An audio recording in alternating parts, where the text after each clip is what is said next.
April 16, 1945, 0830 hours, radar picket station number 1, 30 miles north of Okinawa. The destroyer USS Laffy's radar screen erupts with contacts, too many to count.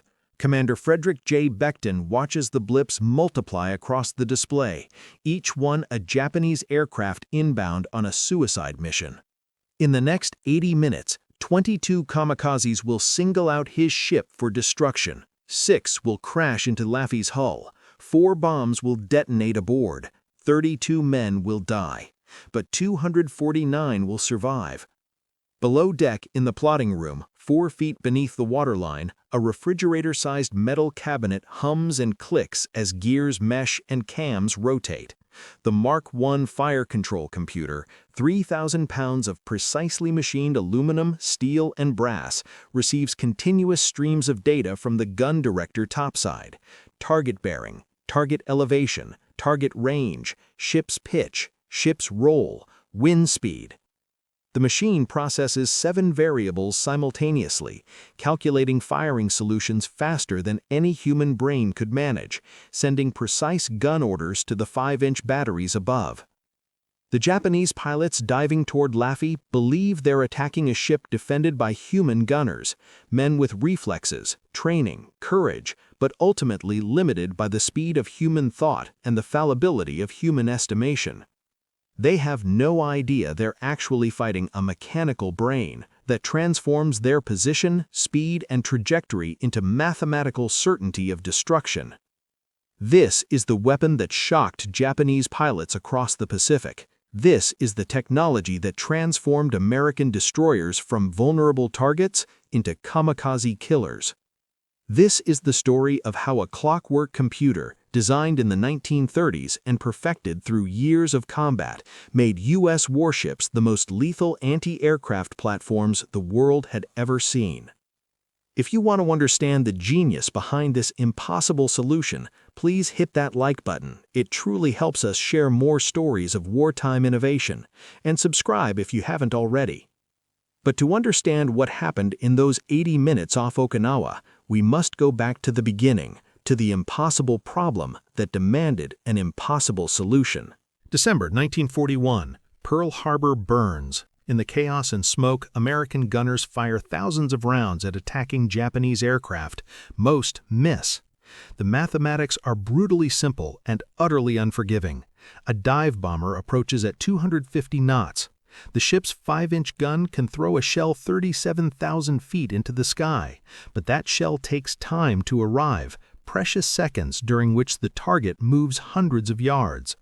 The gunner must aim not at where the aircraft is, but where it will be when the 55-pound projectile reaches that altitude.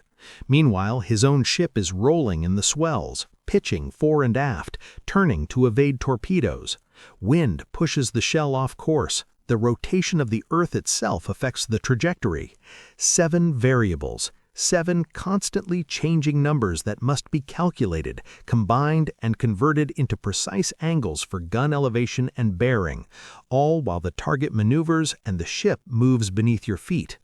A human brain, no matter how trained, cannot solve this problem fast enough, not reliably, not repeatedly, not under fire. Before the war, American anti-aircraft gunnery was an educated guess wrapped in prayer.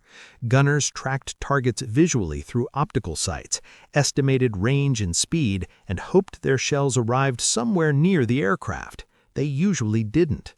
In training exercises during the late 1930s, even under ideal conditions with slow-moving target drones, hit rates hovered below 5%. In actual combat, with faster aircraft making evasive maneuvers, the numbers proved far worse. The Battle of the Coral Sea in May 1942 exposed the scale of the problem.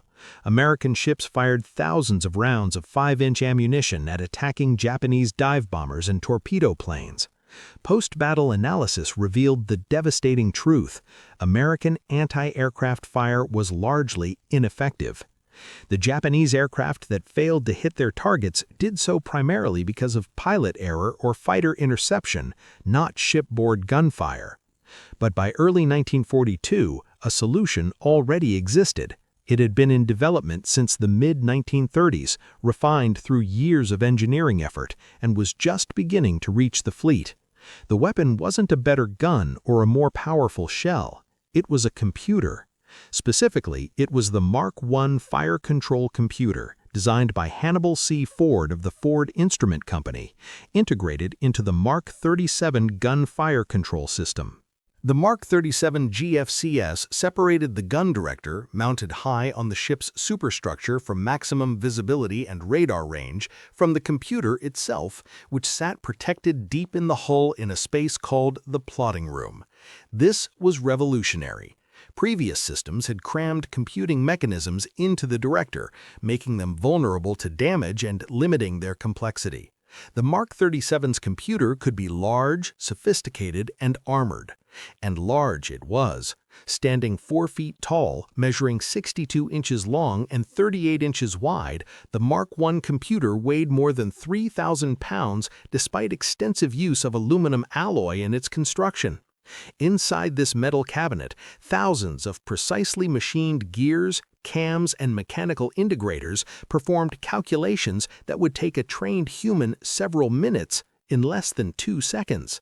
The system worked through elegant mechanical complexity. The gun director, resembling a small turret atop the ship, tracked the target with optical rangefinders and, increasingly, with radar. As the director followed the aircraft, synchro motors, electrical devices that precisely transmitted mechanical position from one location to another, sent continuous streams of data to the computer below: target bearing, target elevation, target range.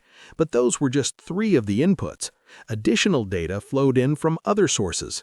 A gyroscopic stable element, immune to the ship's rolling and pitching, provided information on the vessel's attitude.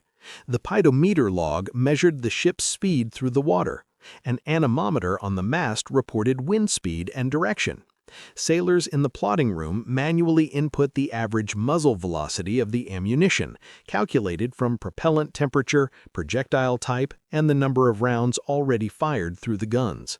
The Mark I computer took all these inputs and performed a feat of mechanical computation that seemed almost magical to those who witnessed it. Using disc ball roller integrators, mechanisms similar in principle to a computer mouse but vastly more precise, it calculated rates of change in 3 dimensions. It determined not where the target was, but where it would be. It computed the lead angles, added corrections for gravity, wind, the Magnus effect of the spinning projectile, and parallax, the fact that guns displaced along the ship's length would fire from different positions. It generated the line of fire, the precise bearing and elevation at which the guns must fire to intercept the target's future position. This data flowed back out through synchro motors to the gun mounts themselves. Hydraulic servos, receiving electrical signals from the computer, physically aimed the guns with a precision no human hand could match.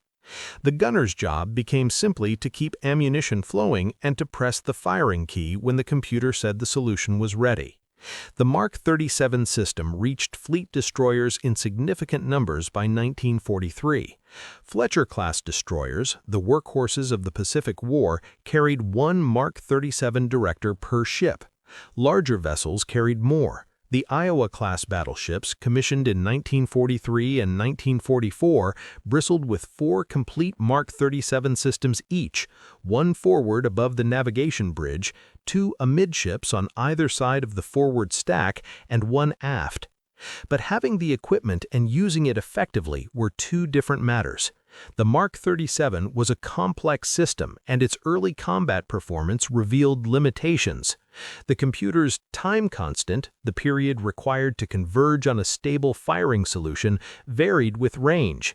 At long range, the system might need 14 seconds to reach a solution. At very short range, convergence was so fast it caused oscillations in the gun orders, making accurate fire nearly impossible. Crews had to learn when to trust the computer and when to fall back on local control. Despite these early challenges, the Mark 37 represented a quantum leap in capability. American ships now possessed something the Japanese Navy lacked: remote power control for anti-aircraft guns integrated with automated fire control. The Japanese relied on visual tracking and manual gun laying. American crews were being directed by a mechanical brain that calculated faster and more accurately than any human. The stage was set for the system to prove itself in the crucible of the largest carrier battle in history. June 19, 1944, the Philippine Sea, 100 miles west of Guam. Vice Admiral Mark Mitcher's Task Force 58 steams in massive circular defensive formation, 15 American aircraft carriers surrounded by 7 battleships, 13 cruisers, and 58 destroyers. The formation spans miles of ocean, each ship positioned to provide mutual fire support, overlapping fields of radar-directed gunfire creating a defensive umbrella of unprecedented lethality. At 10:04, General Quarters sounds across the fleet. Air search radars have detected the first wave of a massive Japanese strike. 373 carrier aircraft launched from Vice Admiral Jisaburo Ozawa's first mobile fleet in Operation Eigo, the last great carrier offensive of the Imperial Japanese Navy. Additional land-based aircraft from Guam and Rota will bring the total attacking force past 450 aircraft. 400 F-6F Hellcat fighters scramble to intercept, but the Japanese formation is too large. Many aircraft break through the fighter screen. They orient on the American carriers and begin their attack runs, pilots expecting to face the same defensive fire they'd encountered earlier in the war: heavy, spectacular, but survivable if you were skilled and lucky. They discover something fundamental has changed. American ships open fire at ranges Japanese pilots have never experienced. At 17,000 yards, nearly 10 miles, shells burst in the sky, creating black puffballs of shrapnel that mark the maximum range of 5-inch guns. The aircraft press inward. At 12,000 yards, the volume of fire intensifies. At 8,000 yards, it becomes a steel wall through which nothing can pass unscathed. The 5-inch 38 caliber guns, directed by Mark 37 systems aboard every destroyer, cruiser, and battleship in the formation, proved devastatingly effective. The Mark 37's contribution isn't just accuracy, though accuracy has improved dramatically. It's sustained effective fire while ships maneuver radically. An American destroyer executing high-speed evasive turns can keep its 5-inch battery continuously on target throughout the evolution, the Mark 37's gyroscopic stable element compensating for the ship's motion, the computer continuously recalculating solutions as bearing and range change. A Japanese ship performing the same maneuver would lose fire control entirely, gunners unable to maintain accurate aim while their platform pitched and rolled beneath them. The shells themselves have changed, too. By mid-1944, the Navy has widely deployed VT-fused ammunition, proximity fuses that detonate when the shell passes within 75 feet of a target. A shell doesn't need to score a direct hit, it simply needs to arrive in the right neighborhood at the right time, and the Mark 37 excels at putting shells in the right neighborhood. The results speak in casualties. On June 19 alone, American forces destroyed 243 Japanese carrier aircraft during the main attack waves. Over the 2-day battle, Japanese losses reach catastrophic levels. Approximately 600 aircraft destroyed, 400 carrier-based planes, and 200 land-based aircraft from Guam, Rota, and Yap. 3 Japanese carriers are sunk. The surviving carriers limp home with decimated air groups, having suffered the greatest defeat in the history of carrier aviation. American aviators, watching Japanese planes fall from the sky in unprecedented numbers, coin a nickname that will define the battle forever: the Great Marianas Turkey Shoot. Post-battle analysis reveals the Mark 37's contribution to the slaughter. While the lighter weapons, 40mm Bofors and 20mm Oerlikon guns, account for the majority of aircraft destroyed at close range, the 5-inch batteries directed by Mark 37 systems prove their worth against targets at medium and long range. They force aircraft to break off attacks before reaching weapon release points. They damage bombers enough that subsequent hits from lighter weapons finish with the 5-inch guns began. They create a layered defense that no Japanese formation can penetrate without devastating losses. The battle marks the end of Japanese naval aviation as an offensive force. Carrier Division 1, once the pride of the combined fleet, has been effectively destroyed. The surviving carriers returned to Japan, but the aircrew losses cannot be replaced. Japanese pilot training programs, already strained by fuel shortages and the need to defend the home islands, cannot produce aviators of the quality lost at the Philippine Sea. The veterans who opened the Pacific War with the attack on Pearl Harbor are gone. The novices who replace them will prove tragically inadequate. Throughout the remainder of 1944, the pattern established at the Philippine Sea repeats across the Pacific. American task forces, protected by interlocking fields of radar-directed fire, become nearly impervious to conventional air attack. Japanese commanders recognize they cannot succeed with traditional bombing and torpedo tactics. They need something new, something that can penetrate the defensive umbrella even at the cost of the attacking aircraft. They choose suicide. They choose kamikaze. October 25, 1944, Leyte Gulf, the Philippines, 10:53 in the morning. A Mitsubishi A6M-0 fighter, piloted by Lieutenant Yukio Seki of the Shikishima Special Attack Unit, rolls into its final dive. The target is the escort carrier USS St. Lo, steaming with Taffy 3 off Samar. The Zero has no bombs, no torpedoes. It doesn't need them. The aircraft itself is the weapon. Lieutenant Seki aims his fighter directly at St. Lo's flight deck and holds the stick steady through the final seconds. The Zero crashes through the wooden deck and penetrates to the hangar bay before its fuel tanks explode. The detonation ignites torpedoes and bombs stored for the embarked aircraft. Secondary explosions tear through the ship's vitals.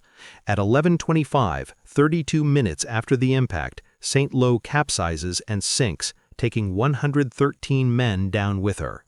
The age of the kamikaze has begun, and with it comes a tactical problem for which the Mark 37 gunfire control system was never designed. The suicide tactic exploits every limitation in the American defensive system. A conventional bomber pilot, seeing his aircraft damaged and his attack compromised, will break off and attempt to return to base. A kamikaze, even with one wing shot away and his engine trailing flame, will continue his attack as long as he retains any control whatsoever. This fundamentally changes the defensive equation. The Mark 37 was optimized for a specific engagement profile. Aircraft detected at long range, tracked continuously as they approached, engaged with controlled fire at medium to long range where the computer's solution had time to converge and stabilize. Kamikazes violated every assumption in that profile. They approached at wave-top altitude where radar detection ranges shrank dramatically. Surface search radars, looking upward and outward, missed targets hugging the waves entirely until they popped up for their final approach. They dove from steep angles at high speed, racing through altitude bands faster than the Mark 37's design specifications anticipated. The computer's time constant, the period required to achieve a stable firing solution, varied with range and the rate of change in target parameters. Against a rapidly diving target presenting constantly changing bearing, elevation, and range, the time constant might be 8 to 12 seconds. That represented 2,000 yards of travel for an aircraft moving at 300 knots. Often kamikazes covered that distance and more during the computer's convergence period. They pressed attacks to point-blank range where the 5-inch guns, with their relatively slow traverse and elevation rates, couldn't track fast enough. At ranges inside 1,000 yards, against targets diving nearly vertically, the Mark 37 directed 5-inch guns became almost irrelevant. Defense devolved to the lighter weapons, the 40mm Bofors with 120 round per minute cyclic rate, and the 20mm Oerlikon spitting 450 rounds per minute. Guns aimed by human eyes and human hands, not by the mechanical brain in the plotting room. Early kamikaze attacks at Leyte Gulf and Lingayen Gulf revealed the brutal mathematics. The Mark 37 performed as designed, but as designed meant directing 5-inch guns optimized for medium-range engagement against targets that would cooperate by maintaining predictable courses long enough for accurate fire. Kamikazes didn't cooperate. According to analysis by the Commander-in-Chief, U.S. Fleet, when kamikazes attacked in the Philippines campaign, American ships opened fire at an average range of only 6,400 yards. This gave insufficient time for the Mark 37 to develop proper firing solutions before targets entered the zone where lighter weapons had to take over. A separate study found that 20mm and 40mm guns accounted for 77% of kamikazes destroyed by shipboard gunfire, while 5-inch guns accounted for only 19%, with the remaining 4% destroyed by combinations of weapons or uncertain attribution. This doesn't mean the Mark 37 failed. It means the system was being asked to solve a problem different from the one for which it was designed. The 5-inch guns still played crucial roles. They destroyed kamikazes at medium range when detection allowed engagement windows. They damaged aircraft sufficiently that follow-up hits from lighter weapons could finish them. They forced pilots to maneuver, disrupting attack geometry and giving the ship precious additional seconds. But in the desperate final seconds of a kamikaze dive, when the aircraft screamed down from 5,000 feet to deck level in 30 seconds, victory or defeat depended on the 40mm and 20mm batteries and the men who fought them. Crews adapted rapidly. They learned to open fire earlier, accepting lower hit probabilities to force aircraft into evasive action. They learned to transition between computer-directed fire at medium range and local control for terminal defense. They learned that the Mark 37's greatest contribution against kamikazes wasn't destroying the aircraft, it was damaging them enough that they couldn't maintain precise attack trajectories, forcing them to crash into the sea meters short of the hull or to graze superstructure without achieving the devastating penetrating hit that could sink a ship. Tactics evolved. Radar picket destroyers, ships stationed 50 to 75 miles ahead of the main fleet to provide early warning, developed into specialized kamikaze hunters. These vessels, often operating alone or in pairs with supporting gunboats, would face massed attacks where dozens of suicide aircraft singled out individual ships for destruction. The picket destroyers became laboratories for anti-kamikaze technique, their crews refining the brutal art of survival under impossible odds. By April 1945, when the Okinawa campaign began, the techniques had been refined through the blood of hundreds of sailors. The Mark 37 remained the foundation of defense, but its role had evolved. It was no longer the wonder weapon that made ships invulnerable. It was the essential first layer in a defense in depth, buying time and space for the lighter weapons to deliver the killing blows. One of those radar picket destroyers steaming toward Okinawa was USS Laffy, DD 724. Her crew had trained for this mission. Her Mark 37 system had been maintained to perfection. Her captain, Commander Frederick J. Beckton, had fought through the Solomons campaign and knew exactly what his ship could and couldn't do. On April 16, 1945, Laffy would face the ultimate test.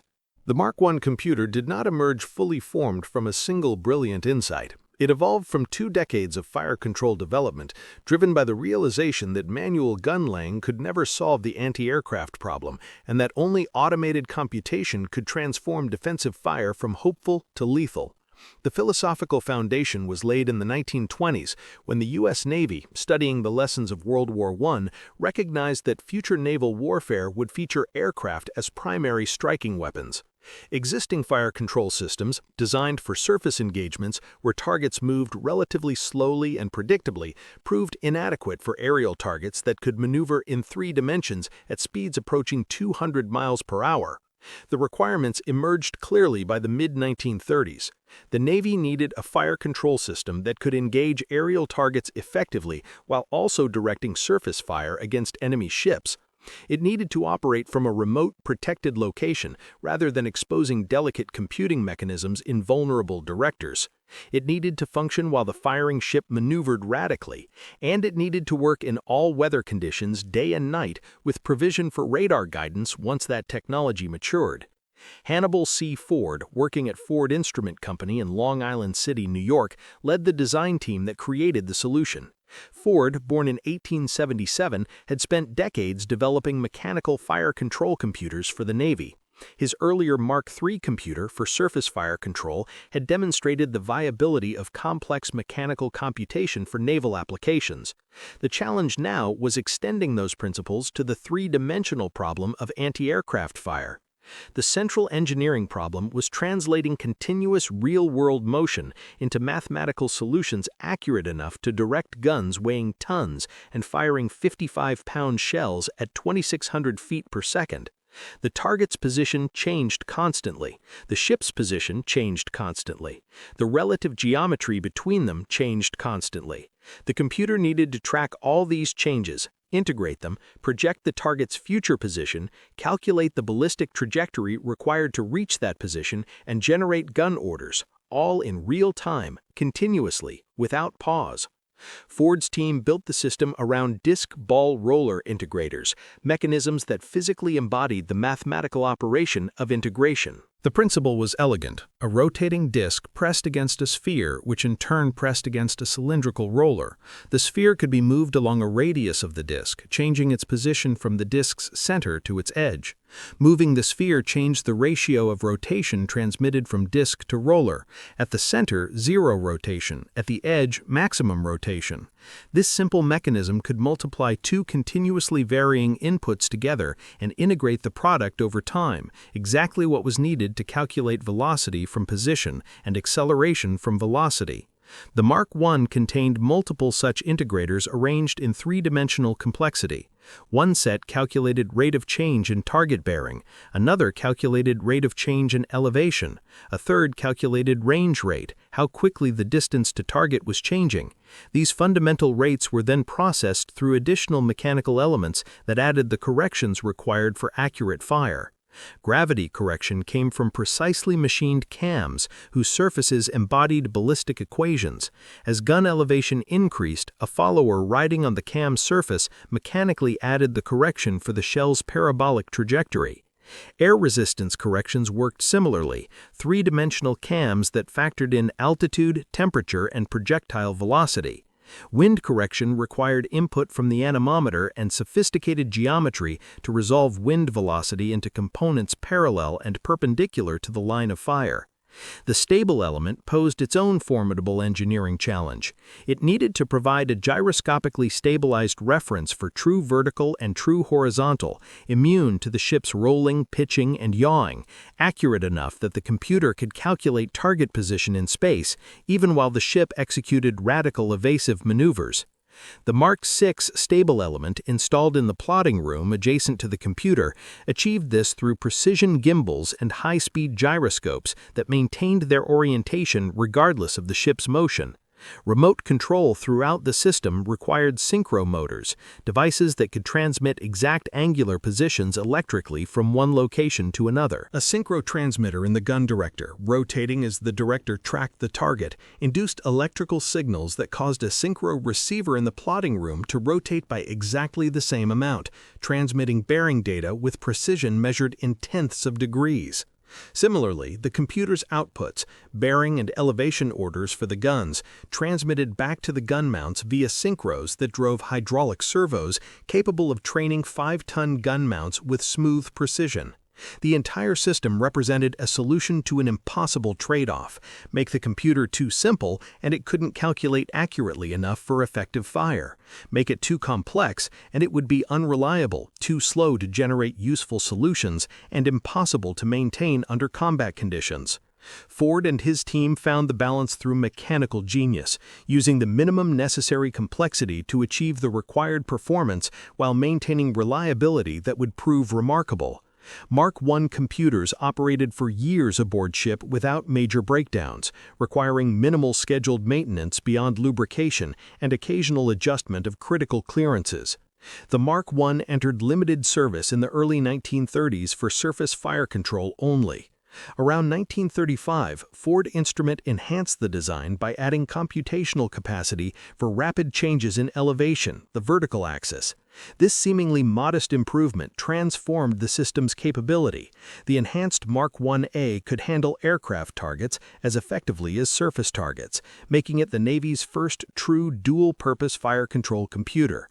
Maximum trackable target speed increased from approximately 200 knots to 450 knots. Later modifications would push this to 600 knots, then 1200 knots by changing gear ratios in the computing mechanisms. The same basic mechanical computer adapted through relatively simple modifications to handle faster and faster targets as aircraft performance advanced. Integration with radar came in 1941 and 1942. The Mark IV fire control radar could detect aircraft at ranges beyond 70,000 yards, nearly 40 miles, and provide precise ranging data that supplemented or replaced optical range finding. The combination of radar detection, radar ranging, and automated computation created a fire control system without equal in any Navy. By 1943, production of Mark 37 systems had accelerated to meet the demands of rapid fleet expansion. Every destroyer, every cruiser, every battleship commissioned from that point forward carried at least one complete Mark 37 gun fire control system with its associated Mark 1A computer. Fletcher-class destroyers, built in numbers exceeding 170 ships, each carried one system. Allen M. Sumner and Gearing-class destroyers, with heavier armament, carried two. Battleships carried four or more, creating overlapping fields of directed fire that could engage multiple targets simultaneously. The Mark 37 Mark 1A combination represented American engineering philosophy at its finest: robust, practical, reliable, and devastatingly effective. Where other navies prioritized simplicity or elegance, the Americans chose capability. The system was complex, certainly. Training operators required months of intensive instruction, but once mastered, it transformed ships into platforms that could dominate the anti-aircraft battle in ways enemies couldn't match. April 16, 1945, 08:08 hours. Radar Picket Station Number 1, 30 miles north of Okinawa. USS Laffy's SK Air Search Radar detects incoming aircraft from the north at 50 miles range. Fire Controlman Robert Johnson, stationed at the radar repeater in the Mark 37 Director, reports multiple bogeys to Commander Becton on the bridge.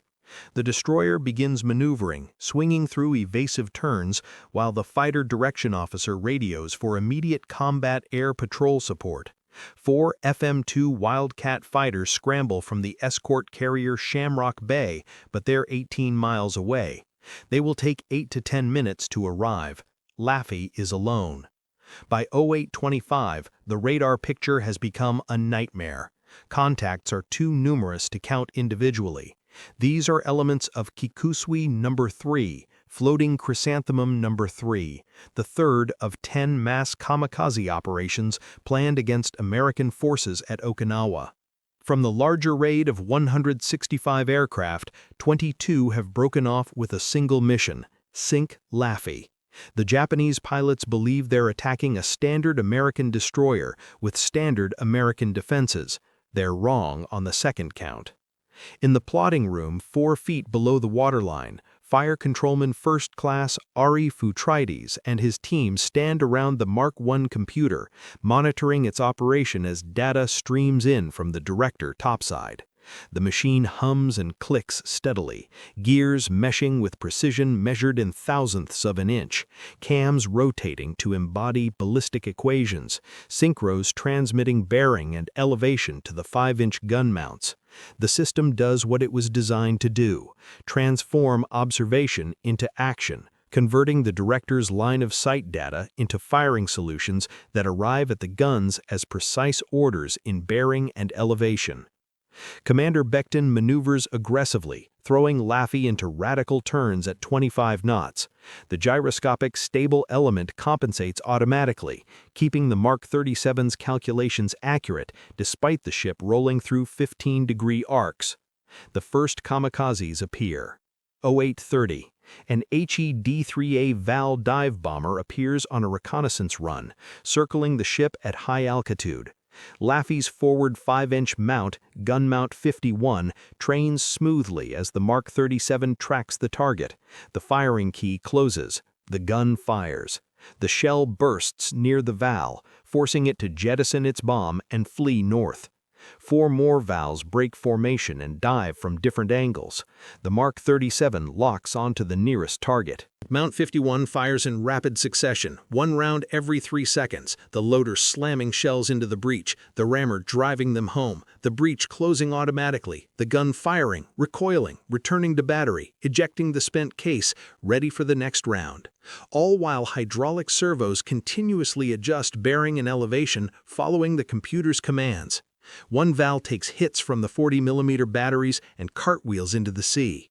Another falls to concentrated 20mm fire, trailing smoke before hitting the water 500 yards from the ship. The Mark 37 directed 5-inch guns destroy a third at medium range, the proximity fuse functioning exactly as designed, the shell detonating near the aircraft and riddling it with fragments. The 4th Val, damaged by multiple hits, loses control and splashes into the sea, its landing gear catching the water. The pattern repeats as more aircraft attack. Mount 51, slave to the Mark 37 solution, tracks and fires. Mount 52 and 53 aft engage targets on the stern quadrants. The computer calculates continuously, compensating for the ship's violent maneuvers, generating solutions, sending orders. For the first 8 kamikazes, the system works exactly as designed. The combination of computer-directed 5-inch fire at medium range, 40mm batteries engaging at close range, and 20mm guns providing last-ditch defense destroys every attacker before it can reach the ship. But 14 kamikazes remain in the air, and they're learning. 0839, the 9th aircraft, another Val, comes in low from the port bow, racing across the wave tops at 200 knots.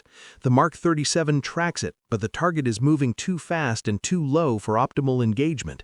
Mount 51 fires anyway. Shells burst around the Val. It takes multiple hits from the 20mm batteries, losing pieces of its wings, but the pilot holds his course.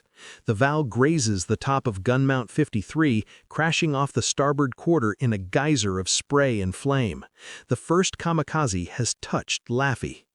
0845, a Yokosuka D4Y Judy dive bomber attacks from the port beam, diving at a steep angle. The 40mm guns track it, firing streams of exploding shells. The 20mm batteries join in, tracers converging on the Judy. It doesn't matter. The aircraft, engulfed in flame and shedding parts, crashes into the 20mm gun mounts on the starboard side abaft the after stack. Burning gasoline spreads across the deck. 3 gunners die instantly. A 4th, his clothing ablaze, jumps overboard rather than burn to death. Fire reaches the ready ammunition for the 40mm mounts, cooking off rounds and forcing the crews to abandon their positions. In the plotting room, the Mark I computer continues calculating.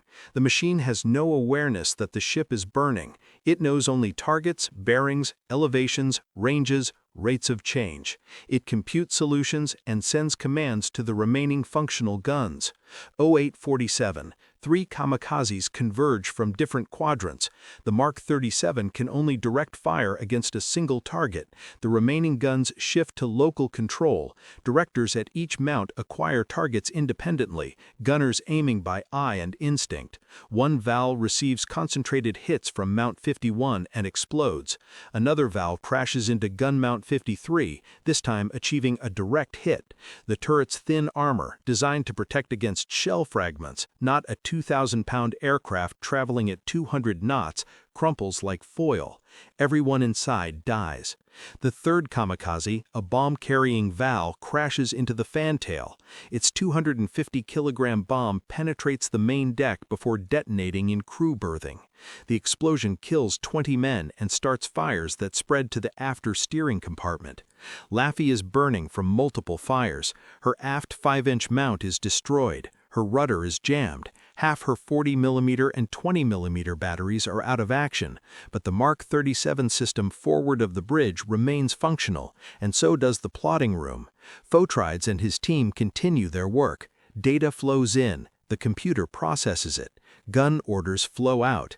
The machine has no capacity for fear or exhaustion. It simply performs the task for which it was designed, indifferent to the chaos erupting topside.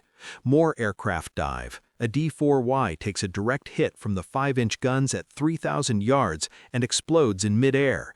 The Mark 37's solution perfect, the shell detonating precisely at the aircraft's altitude, the fragments shredding the Judy. But another D-4Y gets through, crashing into the starboard side amidships. Its bomb explodes, flooding compartments, killing 6 more men. At 8:50, a Nakajima B-5N Kate torpedo bomber, modified for suicide attack, dives from astern. Mount 52, the only functional aft 5-inch gun, operating in local control, tracks it manually. The gun crew fires, misses, fires again. The Kate crashes into the port side of the fantail, its impact compounding the damage from previous hits.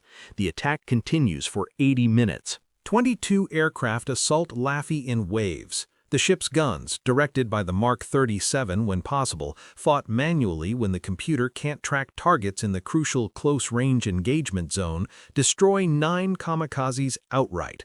Others are damaged sufficiently by the 5-inch guns that lighter weapons can finish them. 4 bombs strike the ship. 6 kamikazes achieve crash hits. 32 men die, 71 are wounded, but 249 survive. At 09:50, the last attacker falls into the sea, its engine trailing flame, 200 yards from Laffy's bow. 4 friendly Corsair fighters arrive from the north and drive off the remaining Japanese aircraft. Commander Becton surveys his ship, dead in the water, rudder jammed, fires burning stem to stern, 1 5-inch gun remaining operational, but afloat, still afloat. When an officer suggested abandoning ship, Becton's response becomes legend. No, I'll never abandon ship as long as a single gun will fire. In the plotting room, Futrides and his team shut down the Mark I computer. The machine falls silent, its work complete. Throughout the battle, it had calculated solutions, never wavering, never panicking, processing inputs and generating outputs with mechanical precision until the last gun fired its last shot at the last target. The Mark 37 didn't save Laffy alone. The ship survived because of her crew's courage, their training, their refusal to quit. But without the Mark 37 directing fire at the early waves of attackers, without those first 8 kamikazes destroyed before reaching the ship, Laffy would have faced the full weight of 22 suicide aircraft nearly simultaneously. No ship could survive that. December 1945. The war has ended. In plotting rooms across hundreds of American warships, Mark I computers fall silent as ships return to port and crews demobilize. The machines that calculated death with such precision will continue serving for decades more, but their finest hour has passed. The Mark 37 gunfire control system, powered by the Mark I computer, proved that the future of warfare belonged to whoever could process information fastest and most accurately. Before the digital age, before transistors and integrated circuits, before the computer revolution that would transform every aspect of modern combat, American warships dominated the Pacific Seas with a mechanical brain built from gears, cams, and camsets. But his guns could only fire effectively because of the mechanical brain that told them where to aim. The courage and the computer worked together. Neither alone would have sufficed. The Mark 37 gunfire control system represented American engineering at its finest, practical, robust, effective, constantly improved, and proven in the crucible of combat. It transformed the naval anti-aircraft problem from an insoluble challenge into a manageable threat, not because it made ships invulnerable, but because it gave them a fighting chance. And in war, a fighting chance often makes all the difference.